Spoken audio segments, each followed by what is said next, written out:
Welcome to this OpenText Gupta Team Developer introductory training.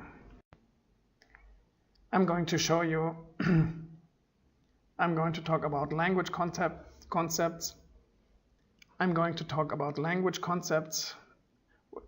I show you the Team Developer IDE and how you find your way around in your program code and application screen designs. So the UX design will be something that we go over. I will show you the available UX controls that you can use. We will be programming an application, firstly a simple one, and then I will show you how to create more complex apps.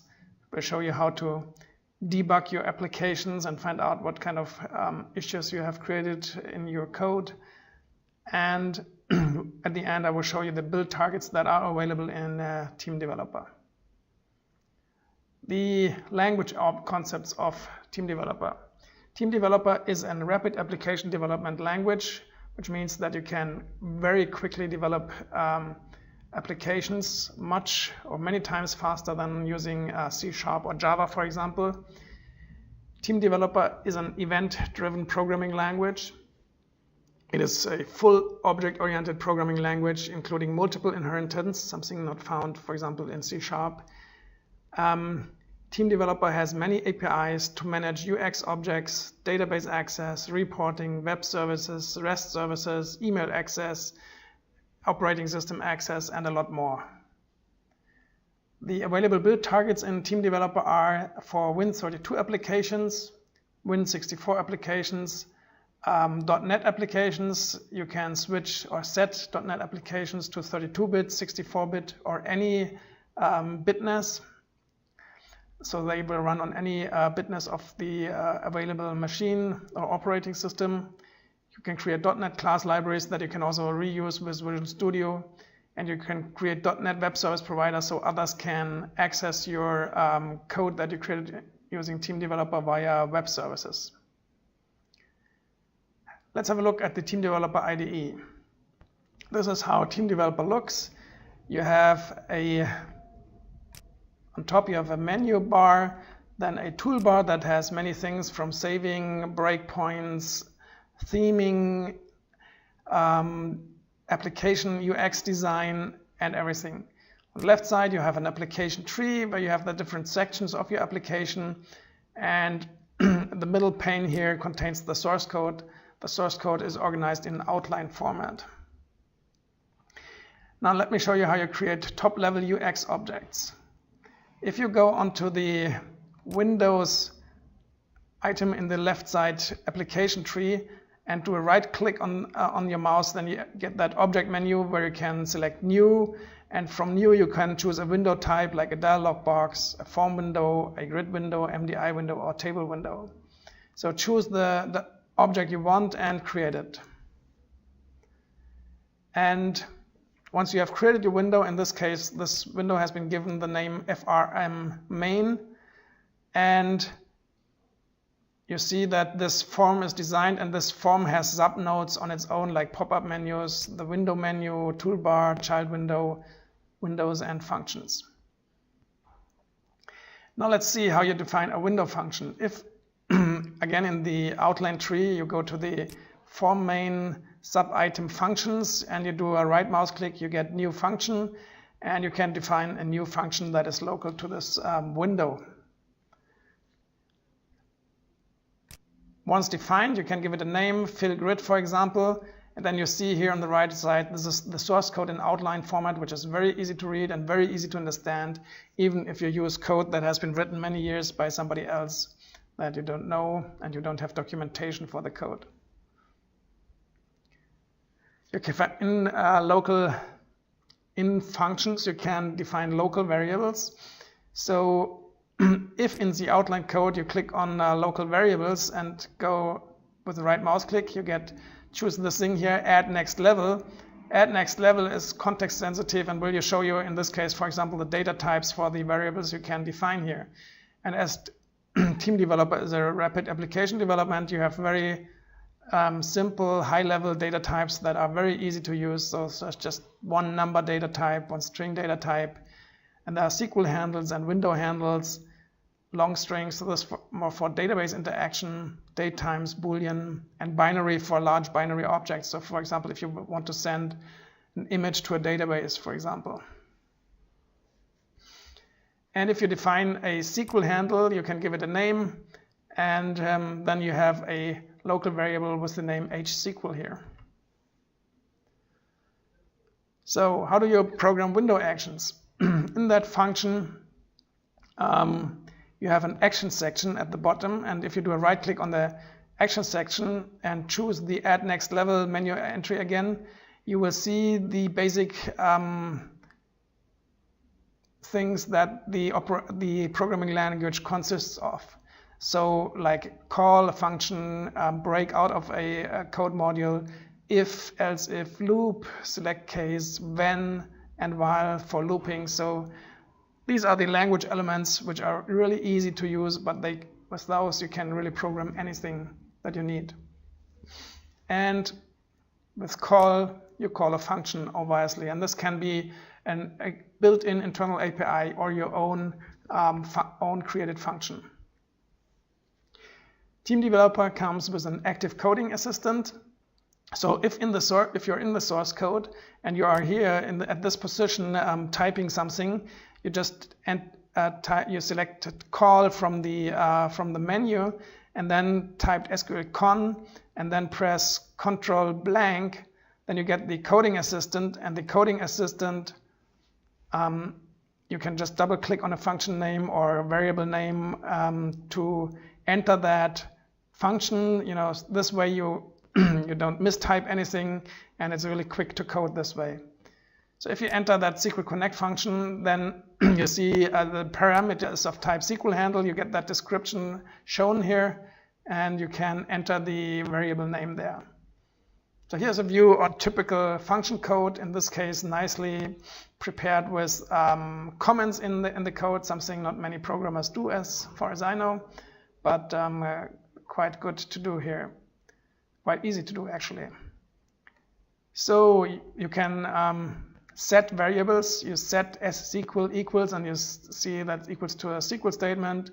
Then there's a connection to a SQL database being made, a SQL statement being executed, prepared and executed, then data is being fetched from the database, and then the database disconnected again, and some calculations on a variable. So this is a typical code, how it looks in Team Developer. In the global declaration sections, there's the possibility to create some initialization code. So there's an event on SAM app startup, and in this case we are setting some system variables, SQL database, SQL user, and SQL password to the required values. You can do that.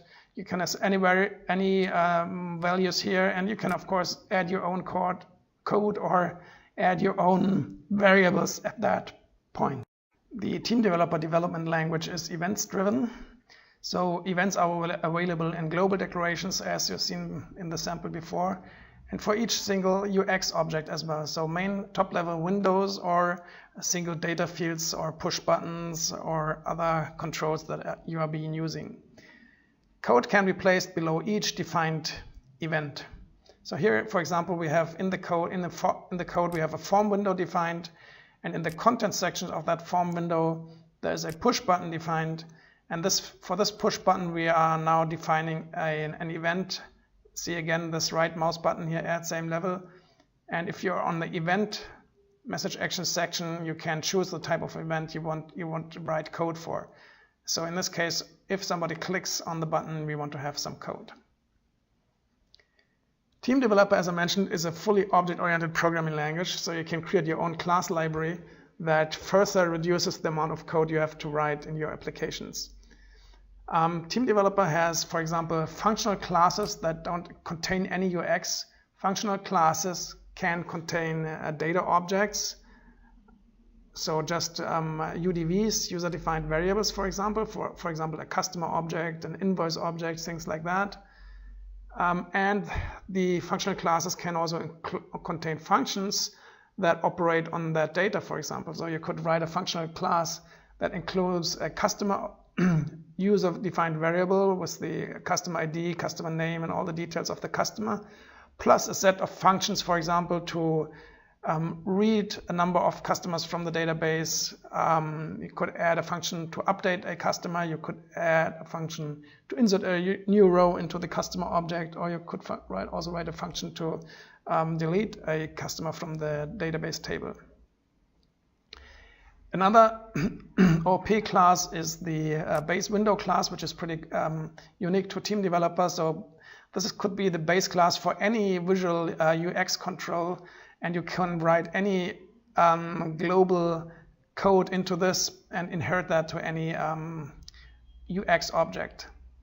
And then there are, of course, classes for all window types and all UX controls. As you can see here, if you do a right click in classes, in the outline tree in classes, do a right click and select new, then you get the list of all the class types that you can create. For example, a tree control class, a frame class,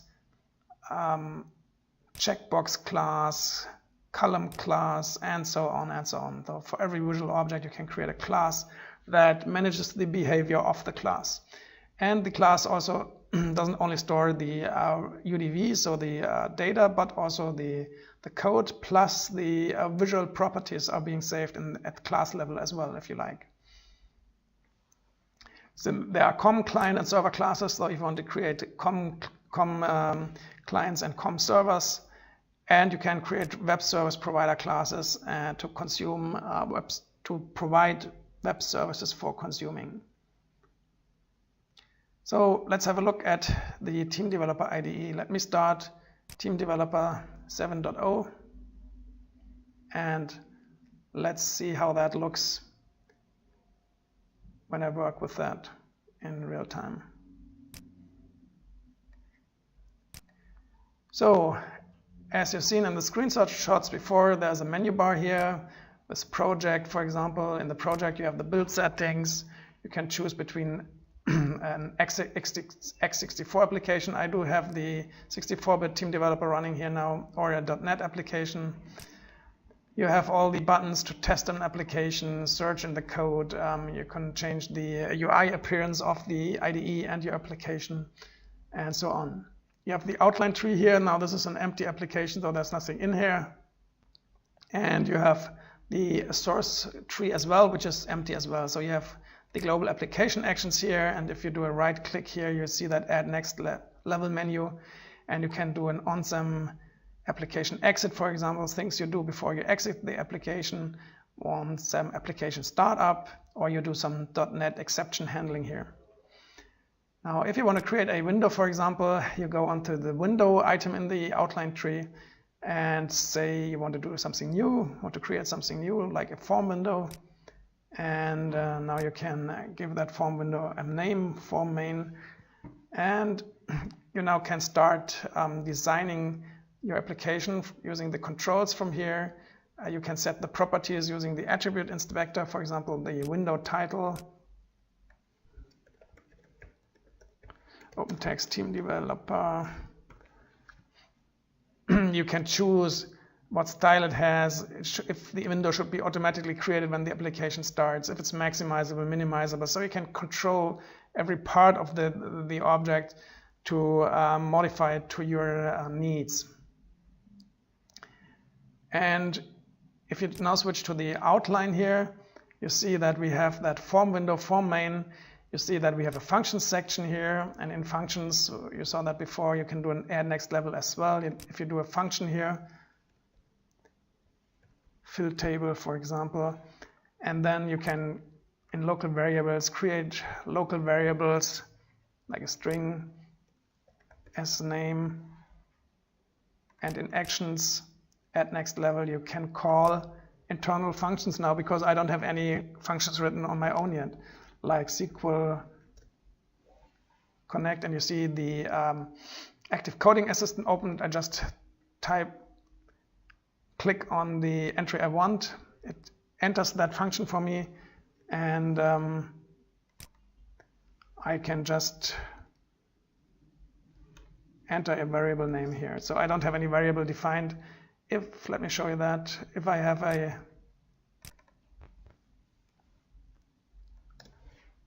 SN and press Ctrl blank, then it will fill it out because that name is unique and it knows what to put in there. In message actions, you can see the events that are available for a window. There are quite a few. On-sem close, on-sem create, create complete. Those are the important ones for Windows. So you on-sem create complete, you maybe want to create a database connections, retrieve data from a database, and things like that. So there's a lot you can program, including printing and so on.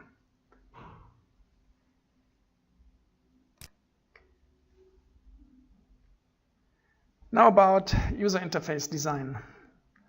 The UX objects of Team Developer. So you saw that pane that I had before, where you can design the layout. Just had an empty window before.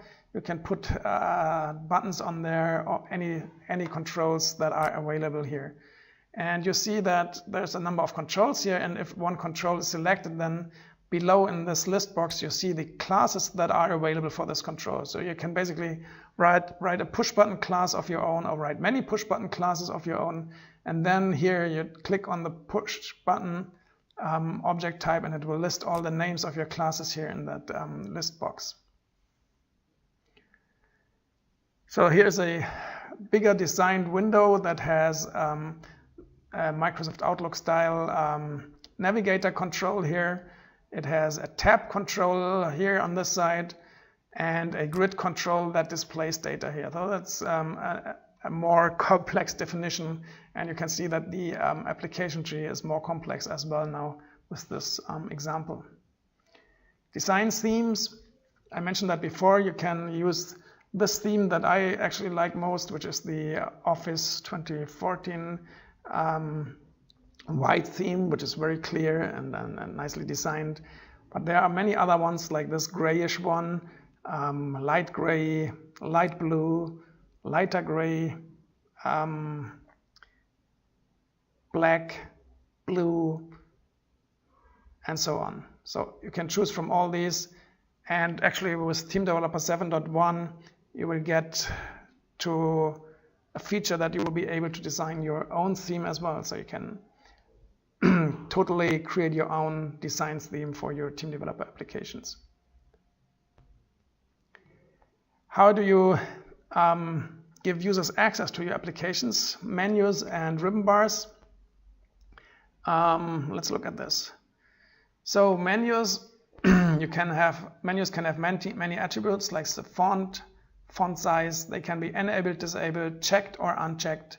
They can have a menu image and a keyboard accelerator, plus a function key. So quite many attributes one menu can have. Menus can be cascading, of course, so it can collapse and uncollapse at any level. You have window menus that are kind of right mouse click pop-up menus. You have a menu bar, and you have pop-up menus. So you see a few menu samples here. This is a window menu here, which is, in the menu bar. Then you have pop-up menus. Those are the guys that pop up when you do a right mouse button, and you see both of these menus are cascading in this case, and you have multiple levels where you can provide options to your application users. The menu API, we have a complete API for runtime menu manipulation. You can modify existing menus at runtime, font size, image, enabled state, checked state. You can create menus and pop-up menus at runtime, and you can control all attributes of static and dynamically created menus. And you can also retrieve attributes of static and dynamically created menus. Applications, Windows applications tend to have toolbars as well, like the Team Developer IDE itself. Toolbars are docking toolbars in Team Developer. They can float or dock to the left, right, top, or the bottom. You can have multiple toolbars per window, and the toolbars can contain all the controls available in Team Developer. Toolbars are offered to offer quick application feature access without going through menus. And here is a sample of a screenshot of a toolbar. And you see the top image is where the toolbar is docked to the top, and here the toolbar is undocked where it floats around. And then the toolbar is docked to the bottom here. Just sample. Now Microsoft at some point has come up in Microsoft Office with ribbon bars, which make, since the screen real estate has grown since several years quite dramatically from up, to large resolution displays, full HD or even ultra HD. So you have a lot more real estate and you can give the user a lot more easy access to functions, because by delivering a little bit of the real estate, you can give the user basically a click access to every function of your application. So modern office style application navigation, very intuitive and very quick application navigation. You have ribbon tabs. The ribbon tabs can contain ribbon groups.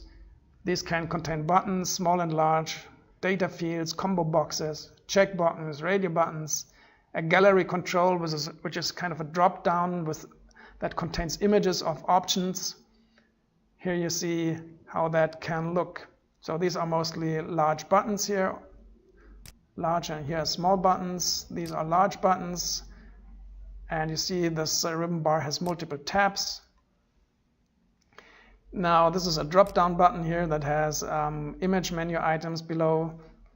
And this is a gallery control where it drops down and you have graphical options that you can choose from. And here you have all the small items that are available, small buttons, check buttons, data fields, and so on. So the ribbon bars can be very rich and offer very nice, easy access functionality into your application. For the ribbon bar, we have a full API as well. You can manipulate all static ribbon object attributes at runtime. You can hide, unhide objects. You can enable, disable objects. You can change the image, change the caption of a ribbon object. You can create ribbon items at runtime, including all attributes, using the function style ribbon add item. And there's a method to trap clicks on dynamic ribbon items. So you have a way to track what item has been clicked, and you can react specifically on the object that has been clicked. Next part are the UX container controls, like Windows, navigation bar, the Outlook control, status bar, tab control, WPF custom control, ActiveX control, and custom control. So these are our controls that contain other controls.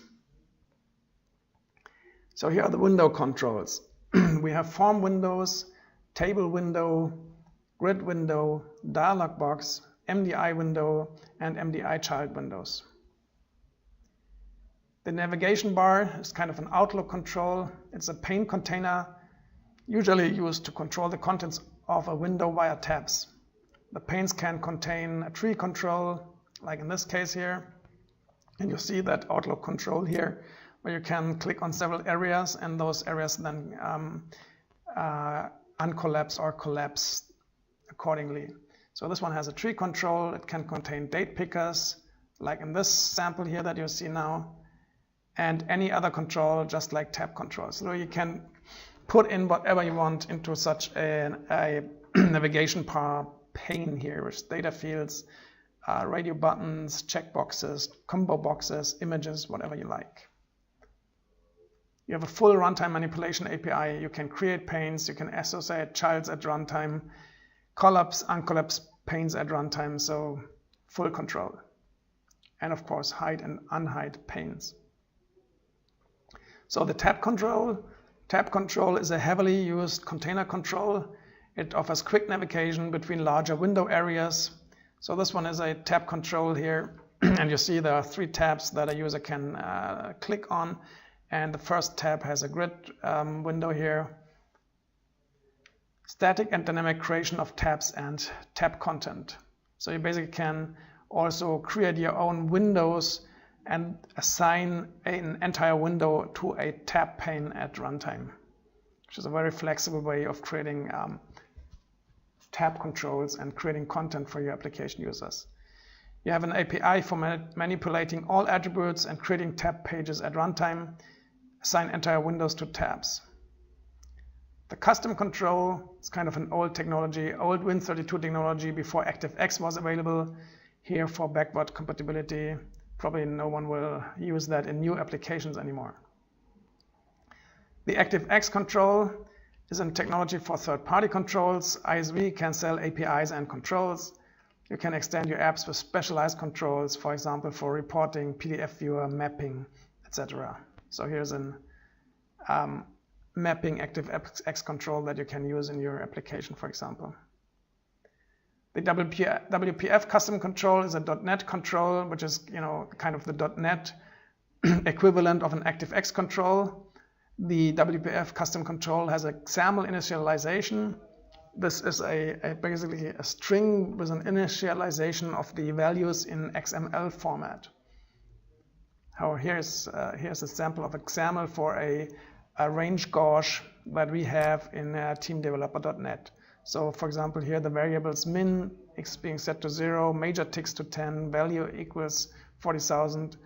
Then you can define a range list that displays the ranges in red, yellow, green, the background color, sweep angel, start angel, and things. You have WPF events to act on interactions with the control. You can basically, when somebody does something with the control, you can react on that. You have a runtime API, SAL WPF invoke method, so you can invoke the methods of a WPF control, and you can also inquire or set the properties of a WPF control. The status bar. In the status bar, you can display the application status and display hints for the user. So this is the bottom of a window basically that has been captured here. And this is one of my sample applications for that status bar. You can have an icon, text, and you can have actually multiple panes in that status bar that you control via your programming. You define multiple panes, add text, images, and progress bars. Here you see a sample with a progress bar. And you have a comprehensive runtime API. Now coming to the UX controls themselves, we do have date pickers and date time pickers. We have a grid control, progress bar, rich text control, table window, tree control, and chart control. So these are the higher level controls that can easily be tied to database content, for example. So the date picker and date time picker, you can select multiple dates, for example, to create an application where you choose the vacation dates you want to submit. You can switch on optional week numbers. See here on the right you have the week numbers. Those week numbers depend on your locale. Could be different in North America than in Europe or in Asia Pacific. Wherever you are, this will be adjusted to your locale. You can retrieve selected dates. So you see here, in this case, there are multiple dates selected. And if I press get selected dates, I display the selected dates here in that list box. So you can color certain days using a defined color. You have a full API. You can set font color for a date, as you see there. You can turn on, off week numbers, retrieve selected dates. And this is the date time picker where you have a time portion here as well. The grid control is a powerful data visualization and data analyzation control. Many nice high usability column types, optional end user interaction, extended API for total runtime control. So here are the grid column types. You have text columns, multi-line text, hyperlink, password, button, checkbox, radio button, image, date time, duration, progress bar. So these are, and you see here this color column is a progress bar. You see a URL column type, a date column type here. And let's see if there are more screenshots. Yes, there's a checkbox, a duration, and a password type column here as well. Grid and user interaction. Grid end users can do column sorting, and all this can be switched on programmatically or by attributes or properties. You can allow an end user to sort by column, to group by columns. You can add a summary bar including group summaries. So you can say this column here, for example, is the total invoice amount, and at the bottom you want to have the sum of all total invoice amounts in that grid window. You can do data filtering, and you have ad hoc print, preview, and printing. So a very feature-rich control for your users. And here in that screenshot you see that the grouping on column status is enabled by the user. Then you see that invoices that haven't been paid or only partly been paid are displayed in red here. Paid invoices displayed in green. Then you have the summary bar here, where a total of invoice amount you have $67,000 and the total paid $47,000 currently. And you also have that summary value on the group itself. So you can have a group summary value, which is very helpful. So you see the open invoice amount here is $1,300 in this case. And this is data filtering. So if you click on, if this is enabled, then you get that little filter icon here, and you can put text filters and search for data in your grid. This is the print preview. So this is not a wholly formatted print preview print solution, but it allows you to quickly print and choose a few options like combine on one page multiple pages, choose the orientation, zoom level, and then print this grid window, which is quite nice for quick print results. Then the grid APIs. You have APIs for data export and import, text files, XML files, Excel files, comma-separated values. You have column property functions, so you can change the property of a function at runtime, summary bar functions, column and row flag functions, SQL functions for read, update, delete, and insert. So basically, to read data or to select data from a database, you just have to call one function. The same is true for update, delete, and insert, even if there are multiple rows to update, delete, and insert. And of course, row focus function and a lot more for the grid API, which is a quite complex object and loved a lot by developers and users. Table window, this was kind of the predecessor of the grid control, a powerful data-aware table control, which has a table split window.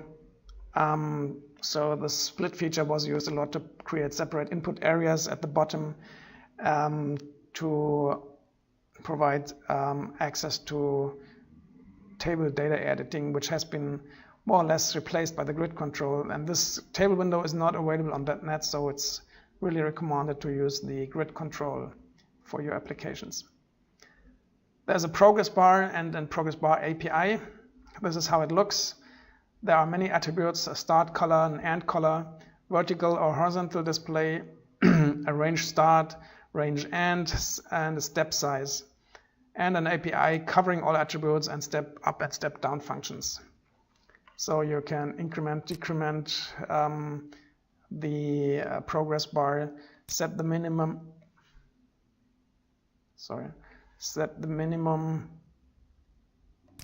maximum, the step size, start color, end color, orientation, horizontal, vertical. So a nice useful control that shows some progress bar when the system is working.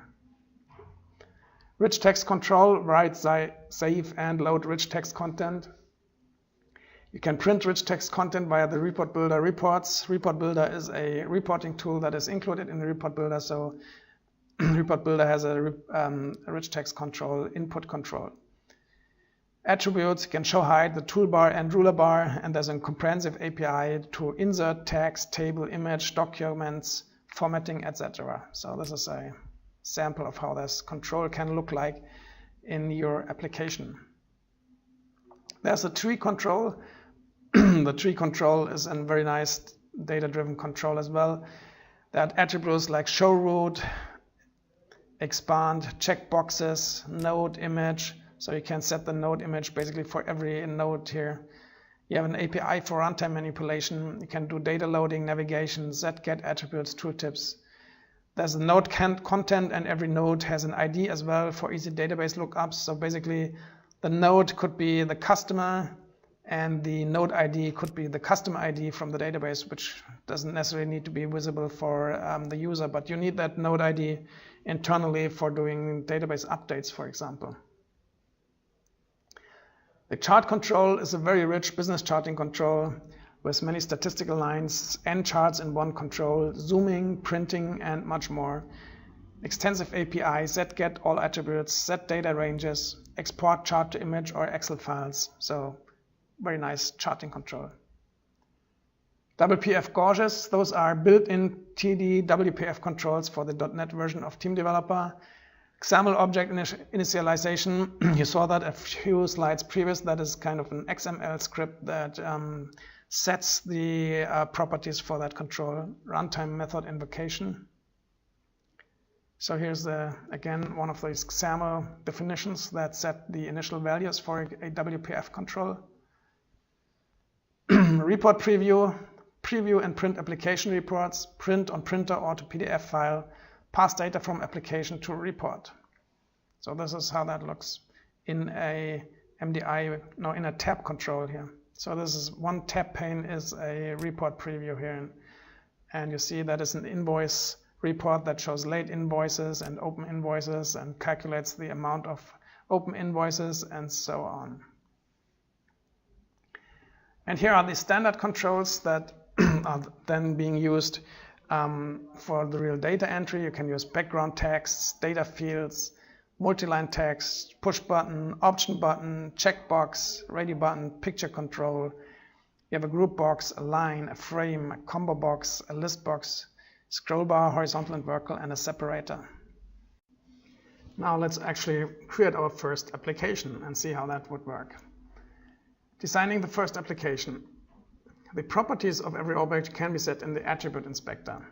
So you see here in the design, in the layout mode, the top level window is selected by these. You see there's little handles here, so that top level window is selected. And now in the attribute inspector, you can set the object title, which is my first app here. You can see that in the window bar here, top bar. You can set things like allow child docking, ribbon bar enabled, display styles, and whatnot. So what we are doing, we are creating a main form, and that main form contains a grid control. You see that child control here, which is a grid control. Putting code behind the UX. So create a new window function at form main called fillGrid, and write code to connect to a database and put the results of a SQL query into the grid control. That's what we're going to do. So here's the form window, form main.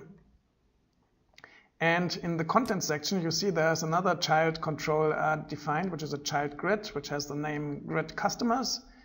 And that has an event defined, onsem create complete. It is calling the function call fillGrid. And this function fillGrid is a local window function of the window form main. And you see it is defined here, function fillGrid. It doesn't have parameters and no return value, so not ideal programming here, but you know, we're doing the first steps. And in that code, we are connecting to a database, you know, to the default database, which is the island sample database. This one you don't need to provide any database name, username, or something like that. You see in window variables, there's a SQL handle defined, and then we call sal table populate, and just one function is used to fill that grid with data, and then call SQL disconnect to disconnect from the database again.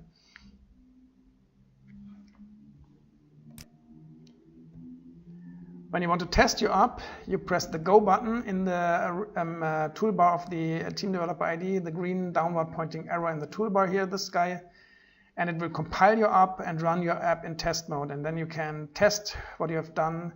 You can set breakpoints, examine variables, and stuff like that. So this is how the first app should look like. Let's do this. Let me start Team Developer. So this is the version 7.0 64-bit. And now we are going to create a new application, and you see it's an empty application here. Let's go to the Windows outline tree element and say new form window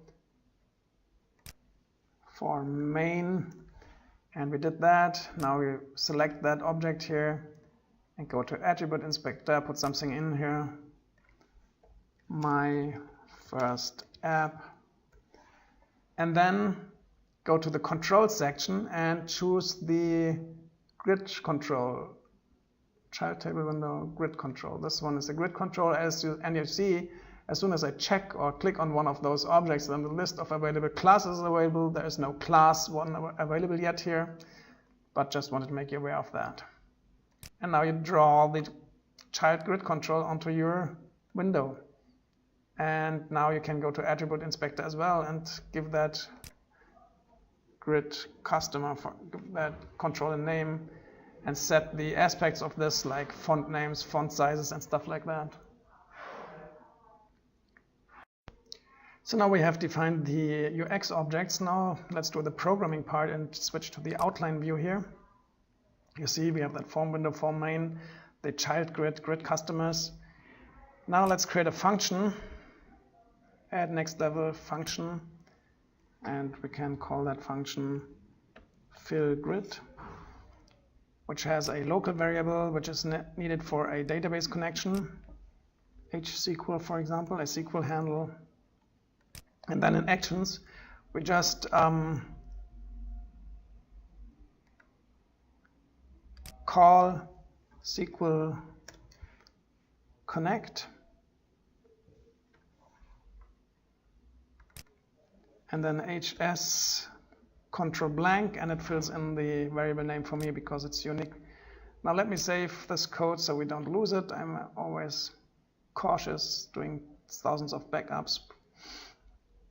Just knowing, working with software for many years, it's probably a good idea. My first simple app. Save it.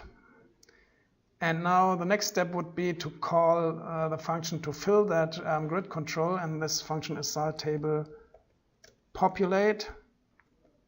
And the first parameter is a window handle, which is the name of the grid control, which is grid customer. Select this one. Second parameter is a SQL handle, HSQL. The third parameter is the actual SQL statement that we will fill in. And the fourth parameter is a parameter that tells the system how to execute it. And I would want to say table fill all, so get all the data right into the table, into the grid control. And then let's write the SQL. Select star from company. And the next step will be to do a database disconnect again.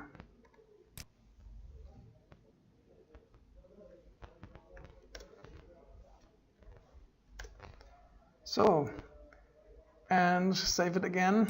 And I think that should be the code, and now it should work already. So let's try it. Compiling it, running it. And you see I get an empty window, so I forgot one step, and that is, putting in an event where to fill that, where to really call that new function. Add next level, onsem, create complete, add next level call, fill grid. So this is what I'm doing here, filling the grid with data, my new function here, and maybe now it works. Yep. So here's my first application showing data from the database, and I can scroll through that grid. So this is the first sample of a very simple Team Developer application. Now let's look into creating more complex apps. I will show you how to create applications that use an Outlook-style Navigator control that you can see on the left side here of that application. That has Navigator panes, having a tree control, having date pickers. So this is the second screenshot where you can choose a date range for invoices to be shown. And you can use business charts for flexible and powerful charts. You have many charting options and statistics options. You can create multiple charts in one control. You can save it as file. You can print it. I will show you how to do reporting, a report builder, report design, and how to use the Team Developer Report runtime engine. Like you see here in that tab control, you see a report preview from a report builder report. And then advanced grid, like using the summary bar, grid print and print preview, and more column types. So here's the print preview, and here are more column types. Text editing, how to use the rich text control. Now let's look at how to use the Outlook Navigator in programming. Switch to the Team Developer IDE. So here I do have a window that contains an Outlook Navigator. If I change to layout mode, you see here's an Outlook Navigator. That Outlook Navigator has an invoices pane and a settings pane, and I can switch between, and you see the settings pane has 2 date pickers, and the invoices pane has a tree control in it. Okay, so this is the visual layout. Now let's check the code for this. We have a form window, and that contains the navigation bar here. It has message actions, so they don't do anything really.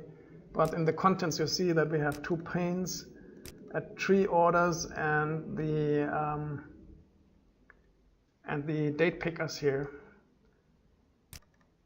Then we have that tree control here, and in the message actions on SAM-create, we are calling a function fFillOrders. Let's check this function out. fFillOrders fills the tree control, so it's actually connecting 2 SQL handles, HSQL tree and HSQL branch, and then for every company it fetches the invoices in a while loop. So here it fetch the company, and then in that loop, while there are rows for that, invoice rows for that company, then we are adding those entries into the tree control.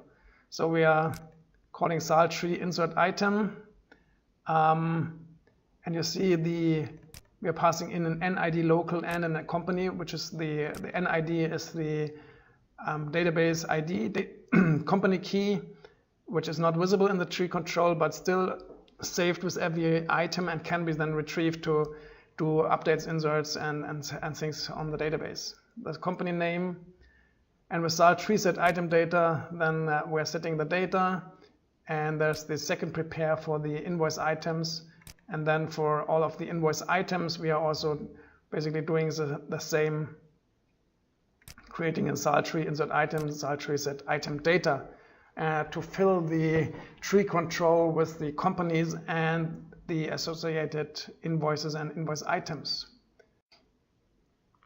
Let's see what happens if the user clicks into the tree on a tree item.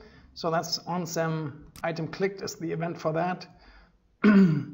So then I'm I'm kind of getting the handle for the currently selected tree item, and then calling sal tree get item data, and you see that I'm getting the NID back from it, and then doing an sal tree get item text.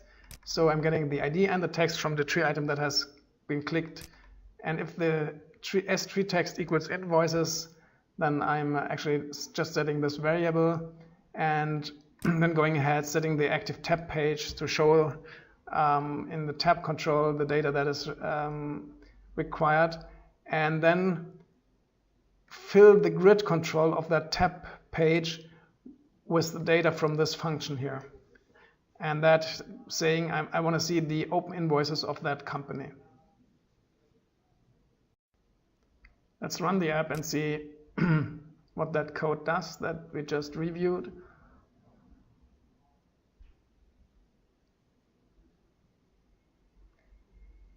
So if I click here on the top level, I'm getting all the invoices, but if I click on one single company, then I'm getting the invoices for one company.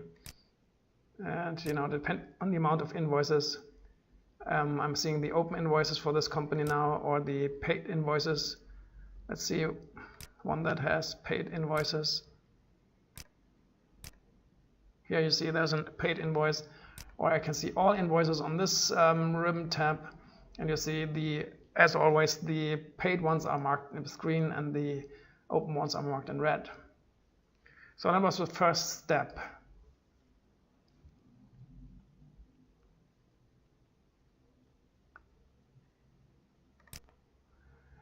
Second, let's look at the business charts.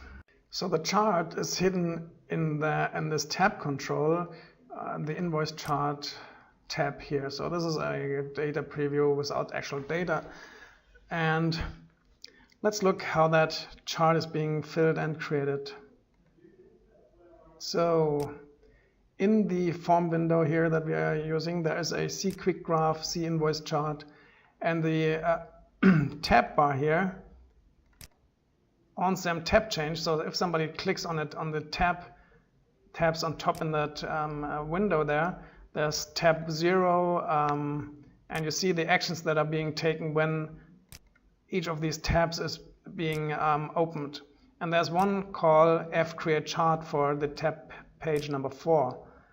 And fCreateChart is a window function defined here, and you see below here what it does. It actually is calling a number of chart functions to set the data, to set the look and everything else. So at the beginning, reset properties, so we can start with a clean chart, clear data series. We start with clean data sets. So then from the ribbon bar, we ask if the user wants to see a radio bar, wants to see a bar chart or a pie chart, and we react on that. If that is checked, then we set the data series for that. And if the other is checked, we are providing this data series here. Then we are setting the colors, setting the color palette, setting the X label font, setting the data for the X category, setting the chart title, setting the title font, the title color, and setting chart enable animations true. So when it opens first, it will kind of draw itself visible to the user. And then at the end, chart draw will draw the chart and display the data and properties that we have set before. Let's run this.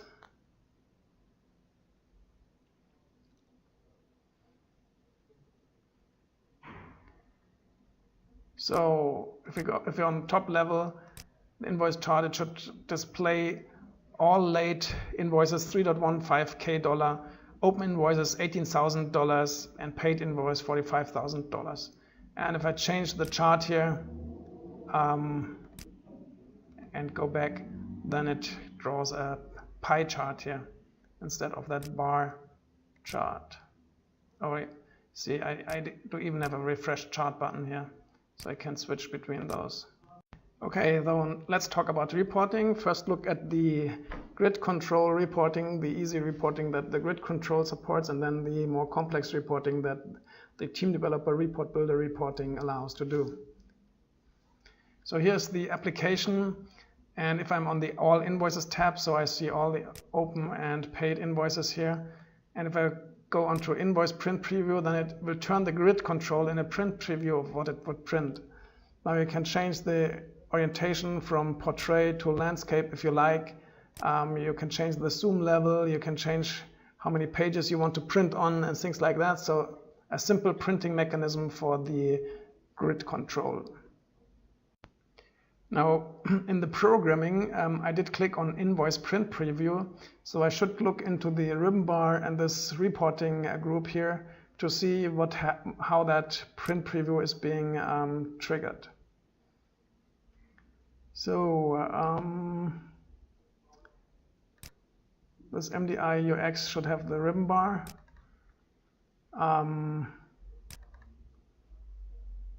Group reporting, air button, grid report, ribbon actions, And you see there's just one function that's being called zal grid print preview, and that's all you need to do to switch the grid into print preview. And from that print preview, the user can then actually define all his settings and then do the actual print. And that's just one function call. The second option of printing was running a full report builder report, and I will show you how that works now. You did see that other button here in the application, run invoice report, and there's a ribbon action here. And that one calls a window function of this window form invoice report, and then a function name is frun invoice report. So let's see.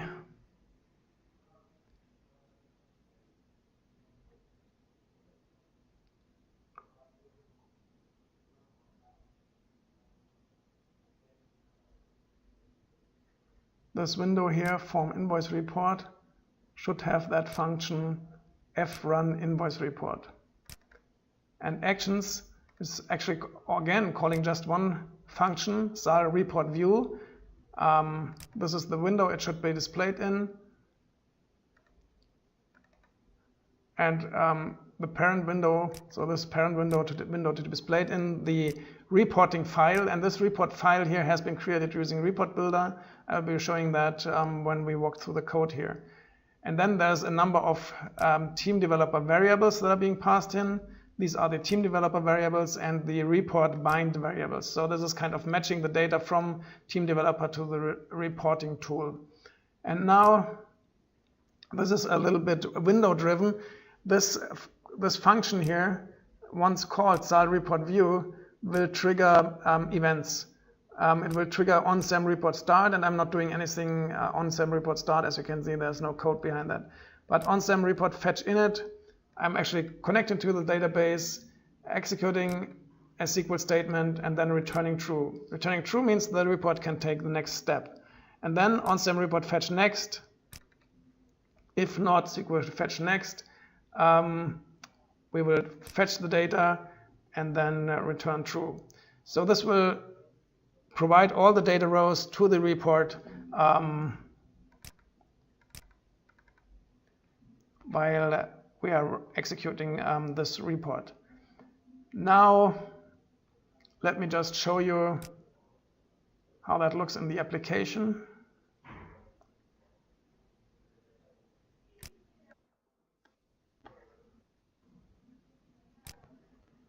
So in the application, we have that invoice report tab, and you see it doesn't contain anything yet. And if I do run invoice report, then it executes the report builder report, and you can see a preview of that report, and you can scroll through the pages and so on. And then it can, of course, press the print button and print this.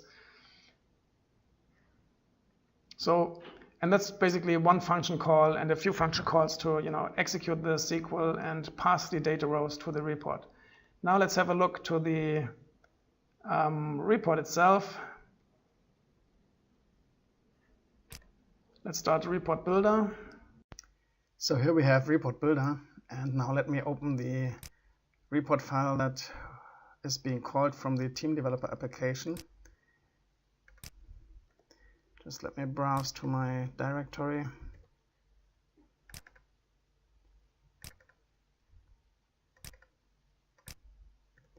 So here's the application directory, and then I want to see the QRP files, which are the report files that don't include query details, just the report design. And I open that report, and here we have the report editing interface. On the left side again, the report tree with input items. Input items, those are the variables that are coming from the application. So Team Developer is passing these reports over, and you saw that in the call to zal report view that this were the list of bind variables being passed to the report, and then there was another parameter which were the equivalent Team Developer variables that pass in the values into these bind variables. Then we have formulas. So this report has several formulas, for example, paid status amount, open amount status, and so on. And there are break groups. So this report is being broken up by the status of the payment. So if payments are open, then all the open payments are in one group, and at the end we are calculating the,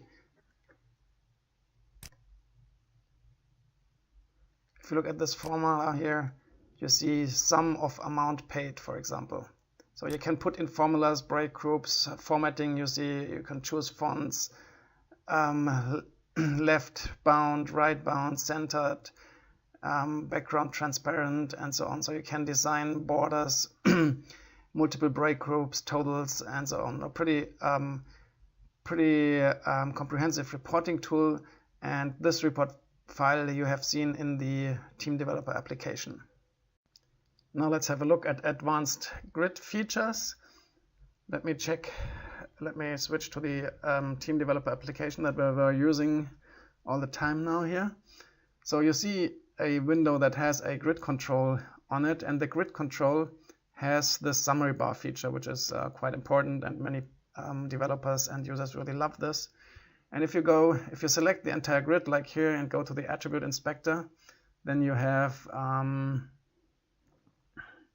summary bar enabled, yes and groups. So you have no, yes and groups. Yes and groups means that if the user groups the grid by a column, then each group will have a summary value line introduced as well, and this is usually automatically calculated for you.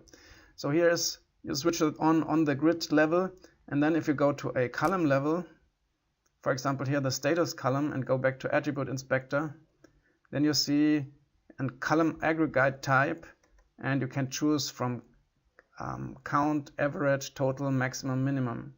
But you can also use the functionality here without actually calculating anything and do the calculations on your own. And you see here is a total summary bar value being added. So the total open invoices are being displayed in this summary bar here. Let's have a look at this when the application is running. So let's compile and execute the application here. Which in our case here is an x64 application, so 64-bit Windows application. We choose the level we want, top level, open invoices or all invoices, and you see the summary bar here having the values. But if I can now go ahead and open the group by box here, and let's say drop the status bar in here, then you see that it's grouping this by the grid contents by status, and for each group it actually displays the group totals here in this line, which is really a very nice feature. So just so you're aware that users can actually group on their own, and the status bar includes group status as well if you switch that on in your application. And the last part of this advanced coding experience here is text editing, how to use rich text editing. Switch to the application, and I have the form open that includes the rich text control here. So in the rich text control you can see an attribute inspector that you can set a maximum data length, a background color. You can say if the toolbar should be visible, the ruler bar visible, and things like that. And you also have a spelling checker and word wrap if you like. Now in the code actually this rich text control is being filled with a standard kind of letter text.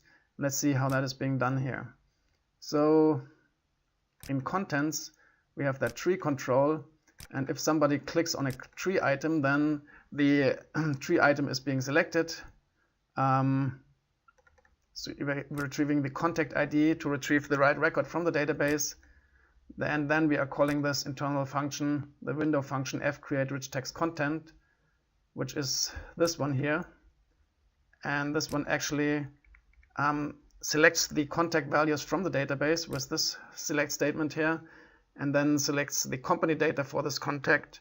So it retrieves data from two tables, then creates a buffer for the rich text content, and then I actually create the rich text content using rich text formatting. All that you see there in the string is basically formatting commands for rich text, and that's something you can look up on the internet, how rich text needs to be formatted to look right. And then the only thing is you need to convert that back from Unicode, which Team Developer uses all the time, to multibyte, because rich text is basically ANSI.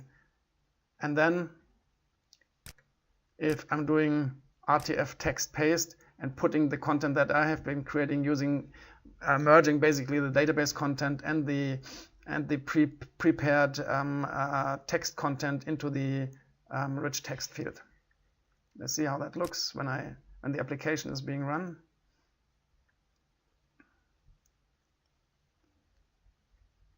So if I check customer communications here, I go into the tree and select a company, and in that company I select a contact, and you see something here that I do have a breakpoint defined here, and it's jumping to that breakpoint. That's something I want to show in the next step really. So let's continue with that one here, and you noticed that I've created the rich text content and the company and contact data retrieved from the database and created that rich text content for you. And this rich text content could now be saved on the disk, or you can save that into a database and then maybe use that in a report builder report if you like as well. So very powerful text editing capabilities in Team Developer that are easy to use. In the rich text control that you saw before, I had a breakpoint set in the outline, and now let's look a little bit more at debugging. In Team Developer, you have several debugging aids. So these are basically windows that you can arrange in your outline. You can see variables, you can see local variables, automatic variables. You have a call stack window, a messages window, and expressions where you can compute expressions when you hit a breakpoint. So let's try that. Go back to the Team Developer application. There is a breakpoint defined. That was in, well, let's just do this rich text thing again, and we will hit the breakpoint.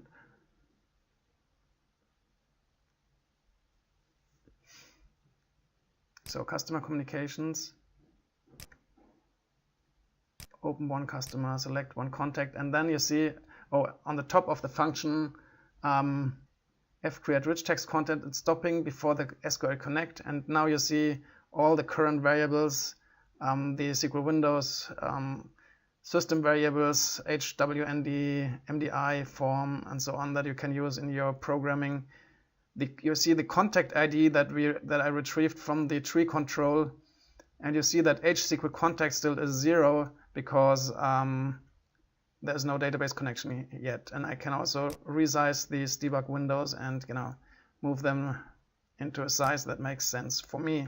And now you can use these controls here to step into, step over, step out. And I use step into, and now you see that HSQL contact is actually connected, and the HSQL contact variable now has a value. If the value has changed, then it is being displayed in red here. So you see there was a data change. And you can step through this now, and you see that the values are changing. Now you see that the bind variables did get values from the database, and if we step through that further, then you can see that the variable names are changing. And let's do one step further, that we get the whole Unicode string. So this one here is the entire rich text string that now will be put into the rich text control when I press continue here. So I can just go on now, and now I'm done. So you see, you set breakpoints, and then you can examine all the data that is being processed in the application, stepping through the application and things like that. So powerful debugging features in OpenText Gupta Team Developer. Another very nice debugging aid is actually a community debug tool that you can find on the internet, which is GUI Inspector and SQL Inspector. And these can be included into Team Developer applications to detailed track the GUI and see what definitions are being set, in what class and things like that, and also track SQL traffic basically, and you can also set to SQL breakpoints, change SQL bind variables on the fly before executing. And this is a tool that has been created by a very experienced team developer, and he has made that available to the community, which is very nice really. So let me show you that.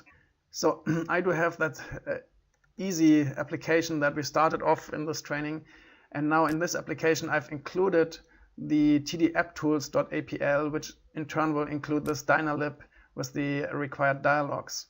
In that form window for main, in the ribbon, I've added a debug tab, and in that debug tab I do have two buttons that then actually call the debug tools that are included here. So let's run this and give you a brief overview of how that works. So here I have my grid control that we created in the first step of this training. And here in the debug ribbon item, I can now open the GUI inspector. And let's move this a bit around here. And this error thing here, if I click this error and move around here, then you can see the detailed definitions of these windows that I'm moving over. So here you see the internal window names of Team Developer, but also of Windows. You see the process these are attached to. You see the exact size and things like that, colors being used, fonts being used, and so on. So you're just moving around and selecting items. You can find out how these are defined. And this is a tremendous help to find out issues in your application that have to do with maybe inheritance of visual properties from classes, and you're not sure from where a certain property is being inherited. This tool will help you find out, and also, help you to very nicely design your application. And this is the GUI inspector. Let me close this one, and then there's also the SQL inspector. So this one takes a moment to attach to the application now. And with this one here, you can monitor and track any SQL statement that's going on in the application. So here, if I press refresh grid, then you see, for example, the several calls that are being made to execute the SQL statement or to fill this grid control with data. And you also see a millisecond value that you see how long it took to execute that statement. So this SQL prepare took 27 milliseconds, 28 rows were returned, and here's the SQL statement. So a very nice debug help that actually does a lot more than I'm showing you here now, and I'm encouraging you to watch the training video on this on YouTube and learn a bit more about these debug tools, which are quite helpful when you're developing large team developer applications. The last thing to show you are the build targets of Team Developer. Using the build targets, you can decide what kind of application you're going to build and deploy. Team Developer started to be available in Win32 many years ago. We now do have Win64 as well. The screenshot you see to the right is actually the Win32 version. We do have .NET as well, so if you bought the .NET license as well, then you get all the .NET build types as well. Let's switch to Team Developer and let me show you the build targets that you have. This is the sample application that we created in that training from the beginning. Let me just run it. It was this very simple one that has the ribbon bar to insert a new row, save changes, and refresh the grid control here. And basically now this is running as a Win64 application. You see in the title bar it's an x64 Team Developer here. So if I would build this now, that would be a Win64 application. If I go to the project menu into the build settings, then you see it's a standard exe for x64. I could also create a dynalib, which is kind of a library that contains GUI or UX interfaces, an include library which contains your business logic, COM server, things like that. If you switch to .NET, then you can create a .NET exe for desktop applications. a .NET WPF browser, which can run in an Internet Explorer browser, which you can use the browser to deploy that application. A .NET class library, which you can share with your other .NET developers, even C# developers. A .NET ZAL library, which is again a library that contains user interface, or a .NET Web Service DLL that allows you to deploy web service providing web services and deploying your business logic to web services. So you saw we were using this x64 standard exe, and now let's just switch to .NET and run this in .NET. You can also switch to the advanced here, and in advanced you can actually set what kind of .NET bytecode should be generated. So you could say 32-bit, which is set to now 64-bit, or auto. If you set it to auto, then depending on the underlying system that this code is being run on, it will automatically decide to run either on 32-bit or 64-bit.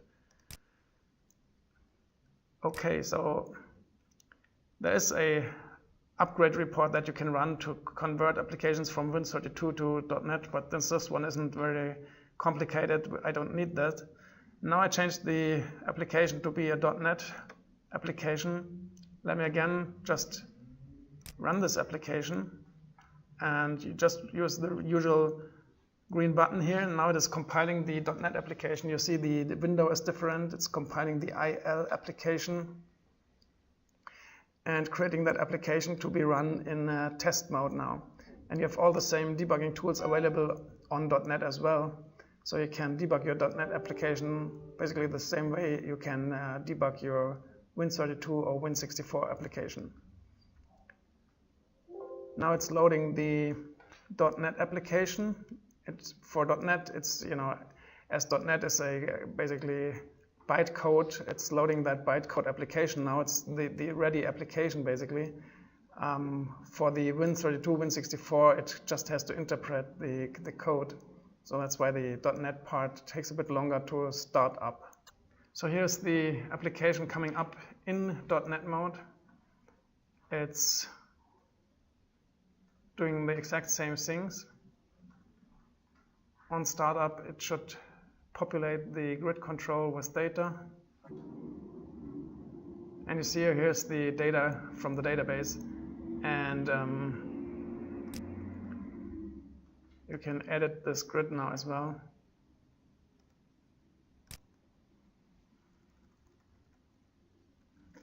If you do an update, you can save the changes to the database, refresh the grid so you see that these changes are really coming from the database. And you see we do now have a .NET application that uses the .NET WPF desktop user interface. And with that, it's really time to end this training. Thank you for joining this training, and make sure you subscribe to the OpenText Gupta social channels. We will get information to you via Twitter, Facebook, LinkedIn, and our website is opentext.com/Gupta. Thanks a lot. Bye-bye.